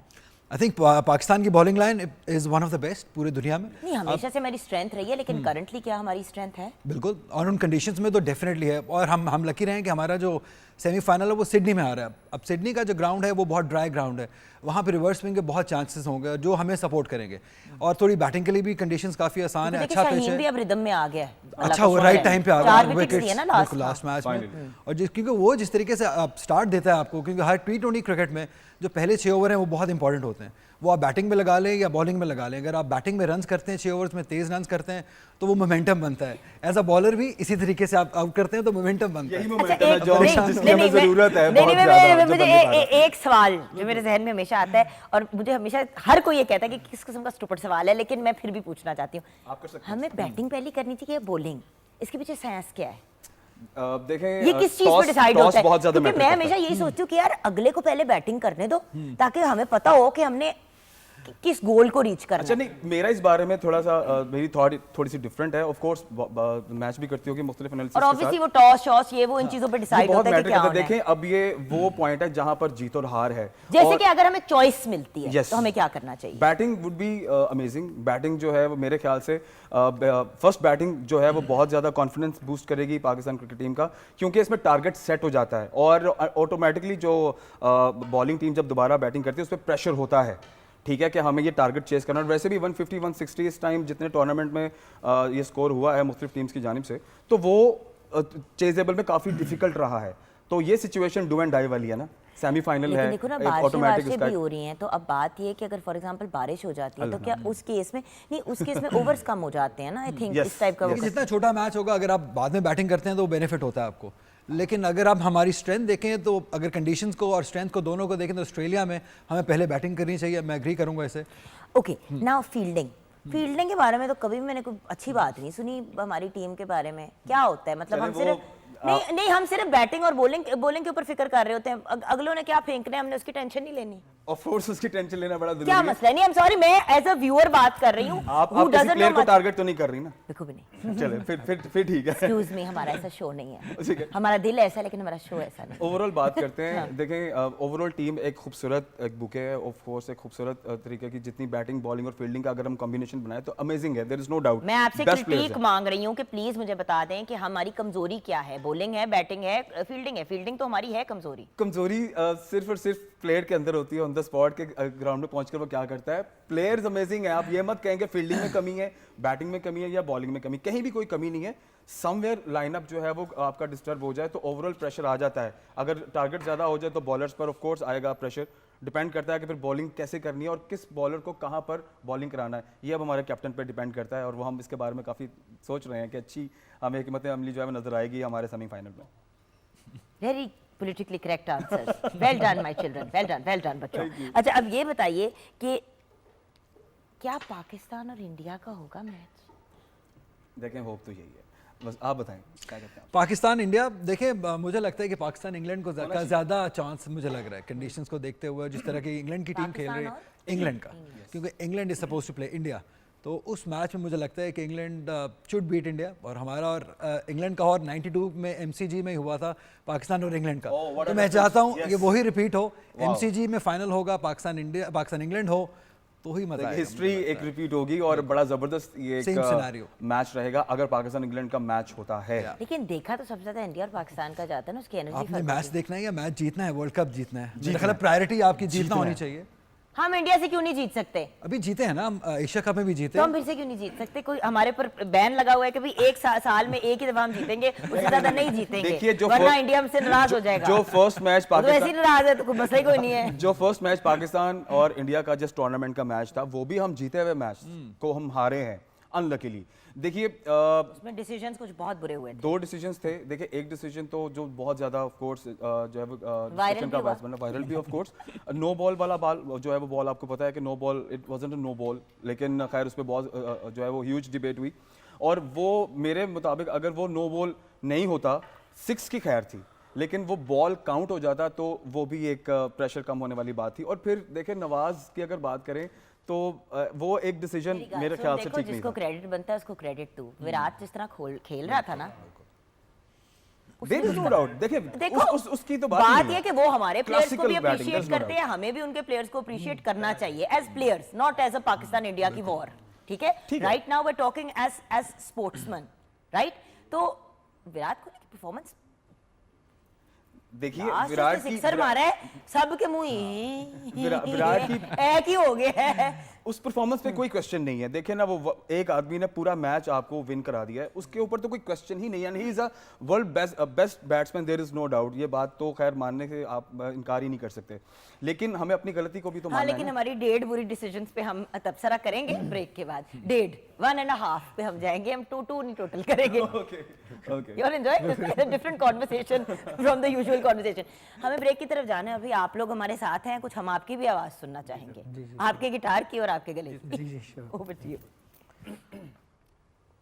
ये मिली नगमा हम अपने जो क्रिकेट टीम है उनको ही डेडिकेट कर रहे हैं उनकी एनर्जी के लिए। हम किसी से कम नहीं इसका हमको है यकीन, तन पे वार दें पर हम जाएं जम वहीं। हम किसी से कम नहीं इसका हमको है यकीन, मुश्किल सर पे आ जाए पर हम जाएं जम वहीं। रश कब करेगा सारा जमाना जब तक रहेगा जहां, ऐ जवां जीत है तेरा निशान, ऐ जवां मंजिल है आसमां, ऐ जवां जोश तेरी पहचान, ऐ जवां है तू ही पाकिस्तान। जब तक है जामे जान तू जोश तो रख जवां, ऐ जवां।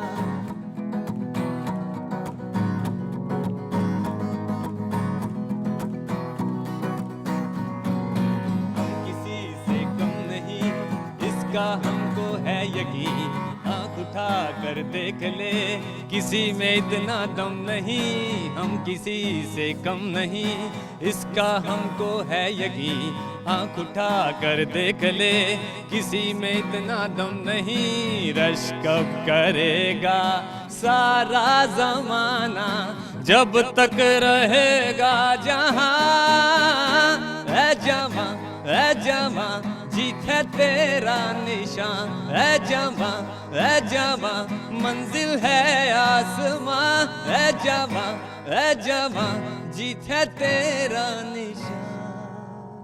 Thank you sir, thank you.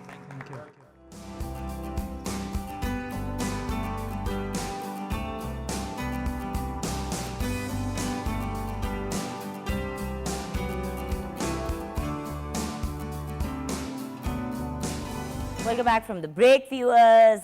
जैसे कि आप जानते हैं और अगर नहीं जानते, अगर अभी भी आपने ट्यून इन किया है तो हम बात कर रहे हैं Pakistan cricket team T20 world cup की परफॉर्मेंस से रिलेटेड। अच्छा, अब बाबर आजम की कैप्टनसी के ऊपर बहुत डिबेट, डिस्कशन, क्रिटिसिज्म और भी बहुत सी चीज़ें चल रही हैं। क्या, what is your opinion on that? देखिए, इफ़ यू आस्क मी तो he still young, he still new, अभी बहुत यंग है एज अ कैप्टन, तो वो सीख रहा है अभी। अगर हम देखें फिर वही बात आ जाती है कि आपके पास ऑप्शंस बहुत कम है, लिमिटेड ऑप्शंस हैं। ऑन-ग्राउंड सीखना जब इतना कुछ एट स्टेक है, is my only question. He is a very good player, बिल्कुल, he is a very good human being. मैंने तारीफ भी उनकी एज अ ह्यूमन बीइंग बड़ी सुनी है। प्रॉब्लम सिर्फ वहाँ पे आ जाती है जहाँ पे आप ऑन ग्राउंड एक्सपेरिमेंट करते हैं या ऑन ग्राउंड जो है चीज़ें आगे पीछे हो जाती हैं, because there is a lot at stake, the whole nation is at stake ना। आई एग्री, बट स्टिल देखें, अगर हम थोड़ा हिस्ट्री में देखें तो इतनी बुरी परफॉर्मेंस नहीं रही है उसकी as a captain. If you look at कि हम वर्ल्ड कप का सेमीफाइनल खेले, उसके बाद हम एशिया कप का फाइनल खेले, हम अब सेमीफाइनल में क्वालिफाई कर चुके हैं, तो 3 मेजर टूर्नामेंट्स। इस जस्ट कि वो उसको एक बड़ी विक्ट्री नहीं मिल रही है जिसको कॉन्फिडेंस देगी। वो एक बड़ा टूर्नामेंट, आई होप कि वो ये वाला टूर्नामेंट हो, तो उससे कॉन्फिडेंस उसका बहुत बेहतर हो जाएगा। हाँ, लेकिन एज अ कैप्टन आपकी प्रायोरिटी टीम होती है, अपनी ज़ात नहीं होती है। जब आप एज अ प्लेयर खेल रहे होते हैं तो फिर टीम और आपकी ज़ात दोनों चल रही होती है, बट एज अ कैप्टन आपको अपनी ज़ात की नफ़ी करनी पड़ती है। You are almost like a host. बिल्कुल, देखिए, कंडीशंस यहाँ पे आप कह सकते हैं कि थोड़ा सा बाबर शायद कहीं ना कहीं थोड़ा लैक कर रहा है इस चीज़ में कि वो जैसे अभी इन्होंने बात की थी कि जो बैटिंग ऑर्डर है वो उसमें शफल नहीं कर रहा है। वो अपने आप को, अपने इंडिविजुअल परफॉर्मेंस शायद वो ज़्यादा देख रहा है क्योंकि वो कंफर्टेबल है एज एन ओपनर।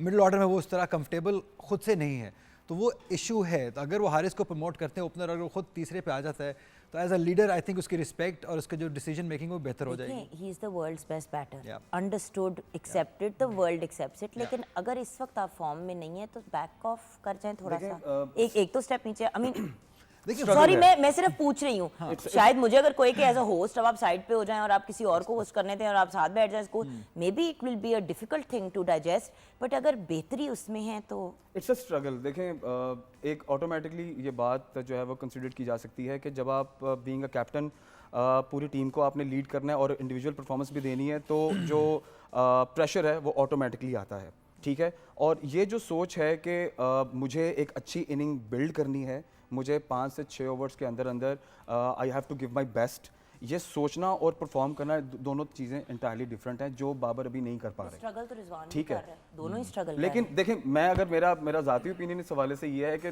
दोनों की वो हमें गेम चाहिए जो हमें मोहम्मद हारिस ने लास्ट मैच में 2 मैचेस में दी है। देखिए T20 world cup of course modern cricket है और T20 के अंदर आपको पहले 5 ओवर्स के अंदर 50+ स्कोर देना है, तभी आप मोमेंटम बना पाते हैं towards 200।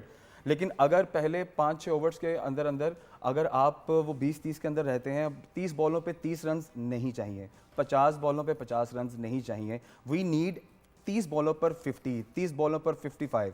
This is actually T20 needs, जो स्ट्रगल कर पा रहे हैं हमारे ओपनर जो नहीं कर पा रहे। बट देखिए ना, ओपनर अगर ये नहीं कर पाता तो फिर जो मिडिल ऑर्डर होता है वो बहुत प्रेशर में आ जाता है और फिर वो कोप अप नहीं कर पाता ना।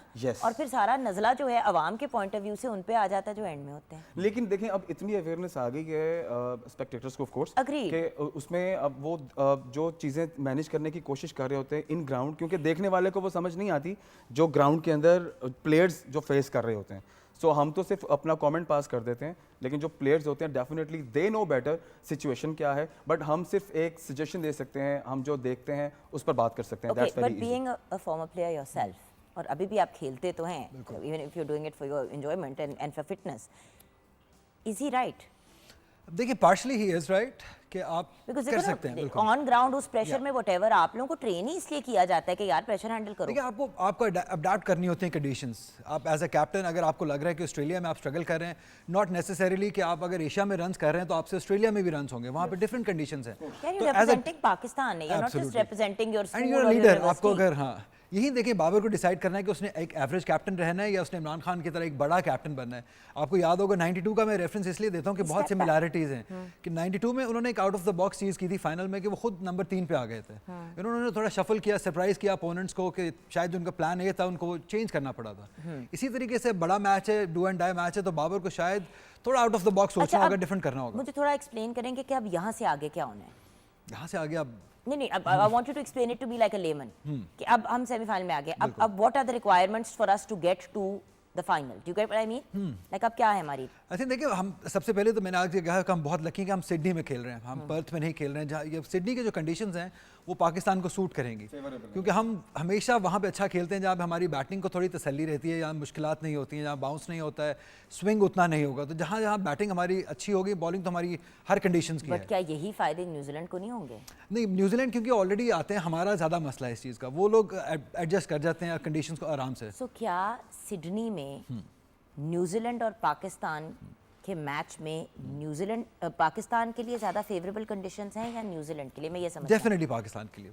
ओके, डेफिनेटली मुझे लगता है यानी कि हमारे पास जीरो एक्सक्यूज है नॉट टू विन। नहीं, बिल्कुल हाँ, जीरो एक्सक्यूज है, लेकिन डिसीजन बहुत इंपॉर्टेंट है कि किस प्लेयर को कहाँ खिलाना है, किस प्लेयर से कब बॉलिंग करानी है। देखिए, जब प्रेशर बिल्ड होता है तो किसी ऐसे प्लेयर को बॉल देना इंतहाई गलत डिसीजन होगा कि जिसके लिए वो प्रेशर मेंटेन करना उसके लिए मुश्किल है। ठीक है, तो आपके पास बैटिंग लाइनअप और आपके पास बॉलिंग लाइनअप इंतहाई ज़बरदस्त है। आपके पास हारिस है, आपके पास शाहीन है, आपके पास इफ्तिखार बीच में आप उनसे बॉलिंग करा लेते हैं। ठीक है, आपके पास ये 2-3 मेजर प्लेयर्स हैं। आपके पास Shadab is the best bowler, अभी जो T20 वर्ल्ड कप में उनकी जितनी परफॉर्मेंस रही है एज ए बैट्समैन, आपका बेहतरीन ऑलराउंडर है।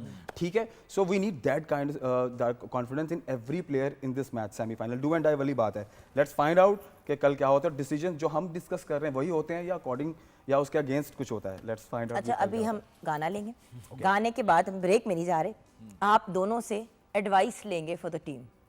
आप सोचेंगे जैसे आप अपनी टीम से बात कर रहे हैं और आपका मशवरा उन्होंने सुनना है, नहीं सुनना लेकिन कहने में क्या है। जी, आप क्या सुनाएंगे?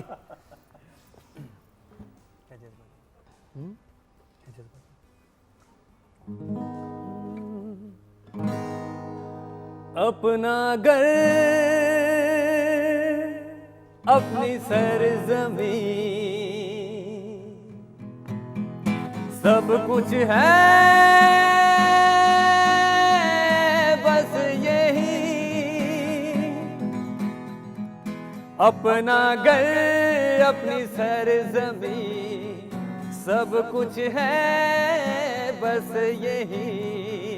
इतना तो है हमको यकीन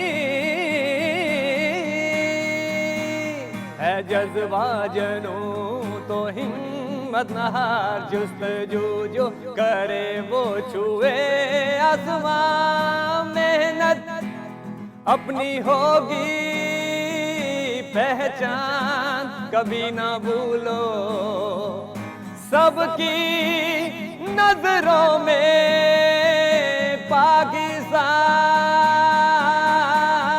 कभी ना भूलो पाकिस्तान है तुम्हारा, पाकिस्तान है हमारा। Thank you, thank you. अभी मैंने एक और चीज़ करनी है, फिर हमने बॉबी से गाना भी सुनना है। Bobby actually sings very well, और हम दोनों एक साथ शो एक ज़माने में होस्ट करते थे, और बॉबी को बार बार गाना आ जाता था। लोगों को खांसी आती है, लोगों के पेट में दर्द होती है, बॉबी को गाना आ जाता था। देखिए बॉबी, आप ही कोई की टीम दुनिया में ये चीज़ें बड़ी ज़रूरी होती हैं। आपके पास जोक्स होने चाहिए, आपके पास गाना गाने का टैलेंट होना चाहिए, शायरी सुनाने का तो आपके मैं अंदर मुझे तो टैलेंट फिर होना बिल्कुल ही चाहिए। रिटायर कर देना चाहिए, क्योंकि मेरे पास तो से कोई टैलेंट नहीं है। तो ऑफ कोर्स नहीं, आप यू आर वेरी टैलेंटेड। अब वो ये अच्छा, पहले बॉबी से आज आपकी तक क्या पूछना बात है? कि बॉबी मुझे एक बात बताओ यार, मतलब अगर तुम्हारे में इतने टैलेंट में मेरे में क्या है, तो कहते हैं you are very good, you are very good, उसके बाद और कुछ नहीं होता है, कहते हैं you are very good, you are very good. बॉब्स, यप्स, अपनी टीम को एक गाना सुनाओ। टीम को गाना सुना है? क्रिकेट टीम को आपने गाना सुनाना है। ओके। हाँ। आज जाने की जिद ना करो, आज जाने की जिद ना करो, यूं ही पहलू में बैठे रहो, यूं ही पहलू में बैठे रहो, आज सेमीफाइनल से जाने की जिद ना करो। मैं भी यही कहने लगी थी कि बॉब्स क्या मतलब, तुम चाहते हो तो लाहौर में पल्लू पकड़ के बैठे रहे, उन्हें काम नहीं करना। अच्छा, strategy wise what is your advice to the team? देखिए, अब ऐसे मौक़ों पे बहुत मुश्किल होता है कि एडवाइस कुछ भी कर रहे हैं, क्योंकि प्रेशर गेम है। एडवाइस सिर्फ बाबर के लिए होगी कि वो कैप्टनसी बहुत मैटर करेगी, बड़ा मैच है, क्योंकि वो भी अपनी बेस्ट क्रिकेट खेलेंगे, हमें भी अपनी बेस्ट क्रिकेट। देखिए, ऑन पेपर अगर टैलेंट की बात करेंगे वो इक्वल हैं दोनों टीमें। अच्छा। वो जो नर्व्स की गेम है, जो उस दिन डिसीजन अच्छी करेगा, बाबर की captaincy I think will be the key, कि वो अपनी टीम को कैसे कराता है, अपनी बैटिंग ऑर्डर में शिफ्ट करता है, क्या ब्रेवरी दिखाता है, थोड़ा दिलेर बनता है, तो अपनी बॉलिंग चेंजेस कैसी करता है, नवाज को कहाँ कैसे यूटिलाइज करता है। तो बाबर के लिए एडवाइस ये होगी कि अपनी जो कैप्टनसी का उसका दिन सबसे अच्छा होना चाहिए, बाकी हम एडजस्ट कर लेंगे। क्योंकि हर कोई पाकिस्तान को हमेशा मोस्ट डेंजरस टीम, मोस्ट वो जो कहते हैं ना कि वो अनप्रेडिक्टेबल टीम। अब देखो, इफ यू आर मतलब मेरी तो एक ही मशवरा और रिक्वेस्ट होगी कि थोड़ी अनप्रेडिक्टेबिलिटी को कंट्रोल्स में ले आए। Your advice? बात बिल्कुल यही, इस बात स्पेसिफिक प्लेयर्स के लिए भी अगर कोई इसकी बात में इनकी बात जो है, इसके अंदर मैं मजीद ऐड ये करूँगा कि डिसीजन इज़ इम्पॉर्टेंट, लेकिन जो हम चेंज सोच रहे हैं वो नहीं आएगा। टीम वही रहेगी, ठीक है। मिडिल ऑर्डर में आपको इफ्तिखार, शादाब, आपको आसिफ, ठीक है। आसिफ अली खेलेंगे? यस, ठीक है। मतलब ये जो नहीं खेले, वो कह रहे नहीं खेलेंगे, ये जो मिडिल ऑर्डर है लास्ट मैच नहीं खेलेंगे। हाँ, नहीं खेलेंगे। I am just talking about कि ये जो प्लेयर हमारी जो मिडिल ऑर्डर है, इस पे ही अगर आप बेस करेंगे तो ऑफ कोर्स मुश्किल हो जाएगा। आपको खुद भी परफॉर्म करना है और टीम के लिए एक मोमेंटम बनाकर देकर जाना है। कल के मैच के अंदर 5 से 6 ओवर्स के अंदर अंदर आपको 50 प्लस करना है। ये सोचकर आप मैदान में उतरें, 30 पर 30 ना सोचें, क्योंकि पहले 10 ओवर में अगर आप 50 या 40 कर जाते हैं तो फिर आप बाकी 10 ओवर्स के अंदर अगर आप एक्सपेक्ट करें कि 120 या 130 स्कोर आपका मिडिल ऑर्डर हिट करेगा, दैट्स इंटायरली डिफरेंट जॉब, जो कि मुश्किल हो जाती है। सो लेट्स सी कि कल हमारा जो ओपनिंग पेयर है वो क्या हमें एक मोमेंटम दे करके जाता है for middle order.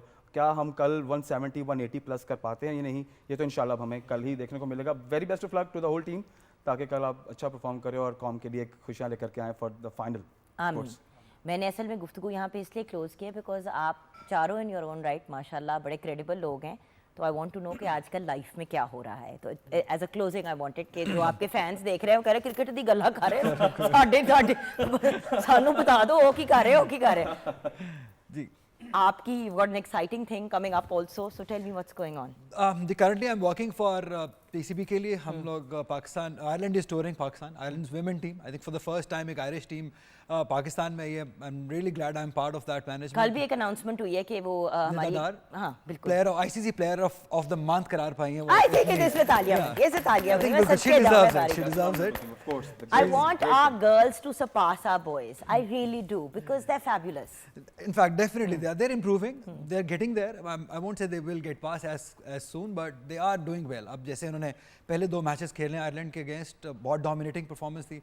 For the first time Pakistan Fatima Sana को भी तो मिला था ना? फातिमा सना को पहले मिला था, बिल्कुल इससे पहले मिला था, अब मिला है बिल्कुल। और अब इनको 2 मैचेस जीते हैं और पहली बार पाकिस्तान ने 300 प्लस रन्स किए। आई थिंक ये बहुत अच्छी बात हुई है कि for the first time Pakistan women ने 300 पास स्कोर किया है, और उसमें जिस तरह से सिद्रा अमीन परफॉर्म कर रही है, 150 से ज्यादा किया ना? 170 किया था सिद्रा अमीन ने, 170 किया था सिद्रा अमीन में, and she is yet to be dismiss, out नहीं हुई अभी दोनों मैचेस में वो, माशाल्लाह माशाल्लाह। तो इसलिए I think they are improving. और बट दैट्स इट, अभी हम वो कर रहे हैं, उसके बाद डोमेस्टिक अच्छा, cricket. You had an option female and male दोनों में, आपने प्रेफरेंस फीमेल प्लेयर्स को दी, व्हाई? आई वांट टू किस चीज़ में? मतलब in the sense as far as commentating is concerned and stuff like that, I mean you could have gone down, सिर्फ होते हैं ना कुछ कमेंटर्स करते हैं हमने सिर्फ मेल की commentary, but the fact that you are one of those people जो फीमेल एम्पावरमेंट में बिलीव करते हैं, तो मैं चाहती हूँ कि थोड़ा सा इस पे भी आप हमारी खवातीन को भी मोटिवेट कर दें। बिल्कुल डेफिनेटली, और ये मेरा पहला नहीं है, इससे पहले हमने पाकिस्तान श्रीलंका सीरीज भी की थी, और पाकिस्तान की लोकल जितनी भी वुमेन क्रिकेट होती है उसको हम करते हैं, सपोर्ट करना चाहिए, क्यों नहीं करना चाहिए ना? आप एक्चुअली ऑन ग्राउंड, आप सिर्फ वहाँ पे बैठ के एक लाइन नहीं बोल देती, you actually physically go on ground, you are a commentator, you actually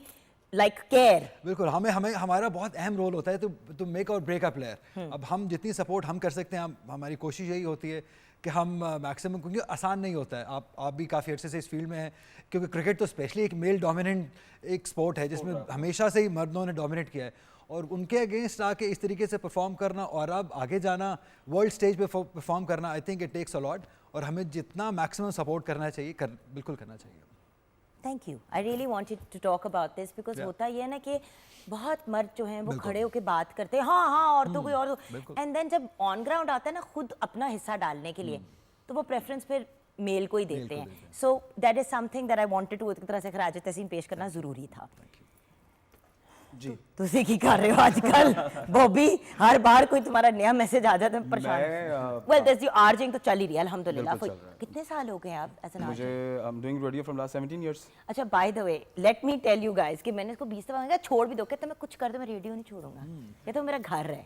of course radio एक ऐसी ऑर्गेनाइजेशन है, रेडियो एक ऐसा प्लेटफॉर्म है, आपके बड़े बड़े नाम इस फील्ड में, शोबिस मीडिया की बात कर लें, स्पोर्ट की बात कर लें, वो रेडियो से निकले, तो हमारे लिए तो वो आइकॉनिक लोग हैं, वो लेजेंड्स हैं, जिनको देख देख कर मैंने इस फील्ड में कदम रखा 17 साल पहले।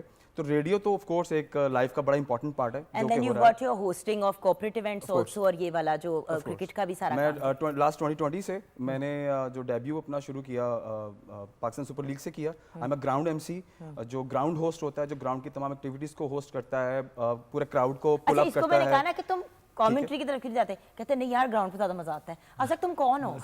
कहते ज्यादा मजा आता है। ये ना ये बहुत बड़ा क्रिकेट फैन भी है ना, खेलता भी है। देखें क्रिकेट की मैं बात करूं तो जो देखें इवेंट्स को होस्ट करना, पब्लिक जब आपके सामने होती है ना, तो उसकी एनर्जी जब आपके एक वर्ड पर जब आपको रिस्पांस बैक देती है, तो वो एक फील ही एंटायरली डिफरेंट है। वो भी हमारी यही तो कोशिश है कि तुम्हारी एनर्जी कुछ काबू में आ जाए ना। तुम 75 इयर्स के हो गए हो मेरी तरह, मेरे से सिर्फ 2 साल तुम छोटे हो तो ठीक है। तो ग्राउंड के अंदर मुझे 3 साल हो गए हैं पीसीबी के लिए, मुख्तलिफ इवेंट्स, मुख्तलिफ टूर्नामेंट्स को। 4 साल हो गए।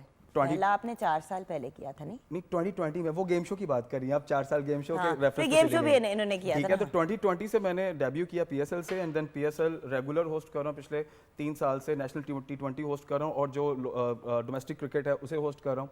तो मैं ग्राउंड एक्टिविटीज़ को होस्ट करता हूँ, जो ग्राउंड के अंदर सारी एक्टिविटीज़ और आपकी हैपनिंग्स चल रही होती हैं, एंडोर्समेंट्स हो रही होती हैं, लकी ड्रॉज हो रहे होते हैं, और बेसिक बात होता है क्राउड 5 घंटे लेकर के चलना इन द होल मैच।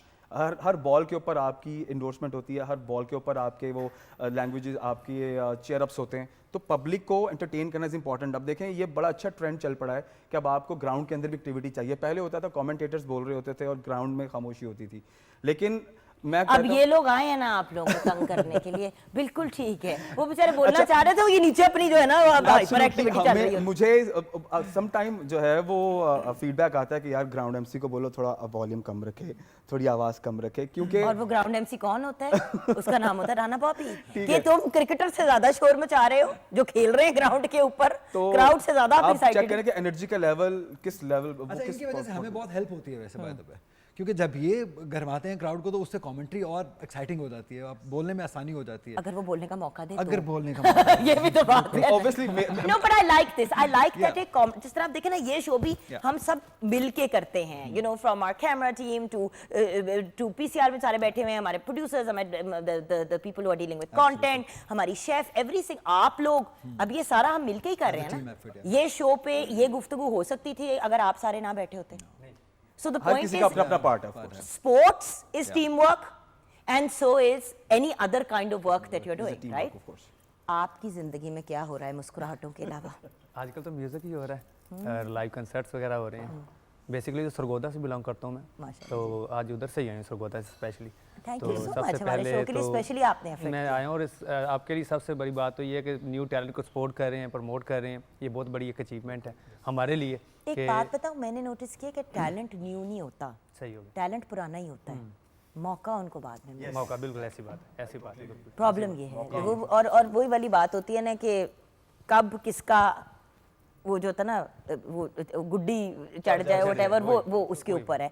तो प्लेटफॉर्म्स तो खैर हम हमेशा कोशिश करते हैं बिल्कुल कि ऐसे पाकिस्तान टेलीविजन नेटवर्क हमेशा अवेलेबल हो, क्योंकि आप देखें कि जो भी स्टार्स बने वो शुरू यहीं से हुए इधर थे। से बिल्कुल ऐसे ही। एक हिस्ट्री तो है ना यहाँ बिल्कुल पे। history है, सो बिल्कुल फर्ज बनता है कि जिसको प्लेटफॉर्म की जरूरत है वो आए। बहुत अच्छा, तो बहुत बिस्मिल्लाह। अच्छी बात है ये, और पीटीवी लाइक मैं बहुत अप्रिशिएट करूंगा कि ये एक बहुत ही अच्छा कदम है और ये रेगुलर है, from decades you can say that कि ये चल रहा है। अब किसी भी प्लेटफॉर्म पे न्यू टैलेंट को वो नहीं मौका मिलता। ठीक है, यूट्यूब आप कहते हैं कि लाइक सोशल मीडिया आपके पास एक अच्छा हथियार है टू प्ले विद, बट एक proper platform is much needed for new talent. And best of luck कि आप करते रहें इसी तरीके से और नया टैलेंट आप लाती रहें लोगों के सामने। अब उम्र की जिस हिस्से में पहुंच गई, अब खुद तो नहीं रही तो कुछ कर ही लूं। अच्छा, एंड यारुक, जिनका नाम मुझे बहुत मजे का लिखा है, मैंने बाकायदा YA अलहदा लिखा है, RUK अलहदा लिखा था, मैं प्राउंस सही करूं। यारुक, अपना बताइए, PhD के अलावा क्या कर रहे हैं आप? मैं और चाइना केमिस्ट्री को भी हेड कर रहे हैं डिपार्टमेंट को। न्यूक्लियर केमिस्ट्री के अंदर मेरी PhD है जो मैं कर रहा हूँ। साथ में हम लोग एडटेक के अंदर पाकिस्तान में मुतारिफ करवा रहे हैं कि एजुकेशन प्लस टेक्नोलॉजी को मिक्स करके एक इनोवेटिव वे में लेक्चर्स लेके हैं, जो एक टिपिकल आपका लेक्चरशिप होती है जिसमें बोरिंग होता है। केमिस्ट्री एक मशहूर ज़माना सब्जेक्ट है, खुशक सब्जेक्ट है। केमिस्ट्री और फिजिक्स दिल चाहता है कि दीवारों में टकरे मारने शुरू कर दें और हर फट जाए, और फिर भी आप मारते रहे अपना सारे, क्योंकि वो इतना टॉर्चर करता है। यही पैराडॉक्स को खत्म करने के लिए हम एडटेक को दिखा रहे हैं। इंडिया इसमें बहुत आगे जा चुका है, यानी कि basically making chemistry interesting and fun, interesting, innovative. Exactly. Awesome. When you get to a point जहाँ पे चीजें आपकी हो जाती है, sort out, come, we'll talk about it on the show. Exactly. Okay? अच्छा, यहाँ पे शो को क्लोज कर। मैडम, हांडी पक गई है। जी बन गया है। मेरी शेफ इतनी हाई फाई होती हैं और मेरा सवाल है हांडी पक गई है, अगली कहती है रहने ही दो यार। Looks good, Komal. Thank you. अच्छा, by the way, I must say one thing. खाना, उसकी प्रेजेंटेशन चाहे इंडिविजुअल करें या फॉर द फैमिली करें, थोड़ा सा एक्स्ट्रा एफर्ट लगता है। थोड़ा धनिया पुदीना ऊपर डाल दिया, खाना पहले आंखों से ही खाया जाता है। और यहाँ पे क्लोज करेंगे आपका ही सॉन्ग सुनते हुए। Thank you so much guys, bless you all of you. Thank you. कौन सा?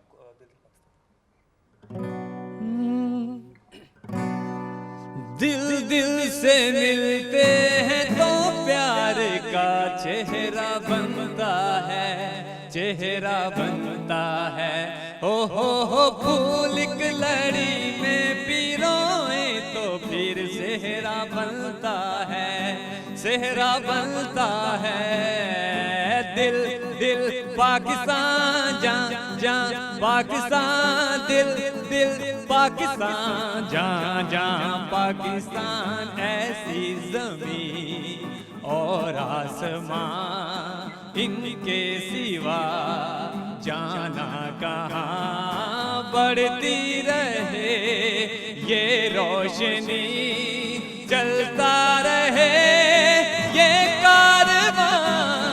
दिल दिल पाकिस्तान जा जा पाकिस्तान, दिल दिल पाकिस्तान। पाकिस्तान जहाँ जहाँ पाकिस्तान दिल दिल पाकिस्तान जहाँ जहाँ पाकिस्तान दिल दिल पाकिस्तान जहाँ जहाँ पाकिस्तान दिल जिंदाबाद